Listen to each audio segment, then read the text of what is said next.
నమస్తే అండి, నేను మాషి. నా ఛానల్కి స్వాగతం. ఈరోజు నేను మీకు చూపించబోయే recipe world's most popular most delicious dessert chocolate ice cream. దీనికోసం నేను 2 కప్స్ విప్పింగ్ క్రీమ్ తీసుకున్నానండి. ఈ విప్పింగ్ క్రీమ్ చాలా చిల్డ్గా ఉండాలండి. అంతేకాకుండా దీన్ని బీట్ చేసే బౌల్ ముందు రోజు రాత్రే ఫ్రిడ్జ్లో ఉంచాలండి. బౌల్తో పాటు ఈ బీటర్కున్న ఈ బ్లేడ్స్ కూడా ఫ్రిడ్జ్లోనే ఉంచేసి చల్లగా అవనివ్వాలండి. ఇలా విప్పింగ్ క్రీమ్ని బీట్ చేసిన తర్వాత దీనిలోకి 1 క్యాన్ కండెన్స్డ్ మిల్క్ వేయాలండి. ఇవి రెండింటిని ఇలా బీట్ చేసిన తర్వాత దీనిలోకి 1/2 కప్పు కోకో పౌడర్ వేసుకుందామండి. కండెన్స్డ్ మిల్క్తో చేసే ఈజియెస్ట్ ఐస్ క్రీమ్ రెసిపీస్లో ఇదొక రెసిపీ అండి.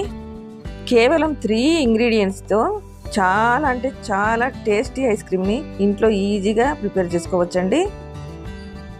సైడ్స్ అంతా ఇలా స్క్రేప్ చేసుకొని దీనిని ఐస్ క్రీమ్ మోల్డ్లో వేసేసుకుందామండి.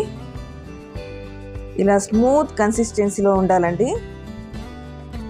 దీన్నంతా ఇలా వేసిన తర్వాత ఒకసారి ఇలా ట్యాప్ చేసుకొని స్పాటులాతో ఈవెన్గా స్ప్రెడ్ చేసుకుందామండి.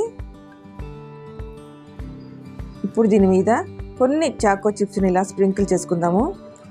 మీకు ఇష్టమైతే కొన్ని క్రష్డ్ నట్స్ కూడా ఇలా వేసుకోవచ్చండి. ఇలా అంతా వేసిన తర్వాత దీన్ని క్లింగ్ ర్యాప్తో ఇలా కవర్ చేసేయాలండి. ఇలా చేయడం వల్ల దీని మీద ఐస్ క్రిస్టల్స్ అనేది ఏర్పడకుండా ఉంటాయండి. లిడ్ క్లోజ్ చేసిన తర్వాత దీన్ని ఫ్రీజర్లో 6 to 7 అవర్స్ ఫ్రీజ్ చేయాలండి.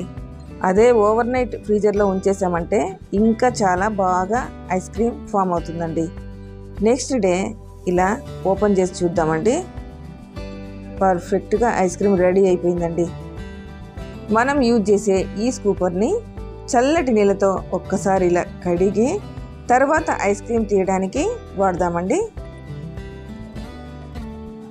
ఓన్లీ 3 ఇంగ్రీడియంట్స్తో చాలా క్విక్గా చాలా ఈజీగా ఈ చాక్లెట్ ఐస్ క్రీమ్ని ఇంట్లోనే ప్రిపేర్ చేసుకోవచ్చండి. దీని మీద కొన్ని చాకో చిప్స్ని ఇలా స్ప్రింకిల్ చేస్తూ కొంచెం చాక్లెట్ సిరప్ని ఇలా వేసుకుందామండి. అంతే అండి, చాక్లెట్ ఐస్ క్రీమ్ రెడీ అయిపోయింది. Just make once and enjoy.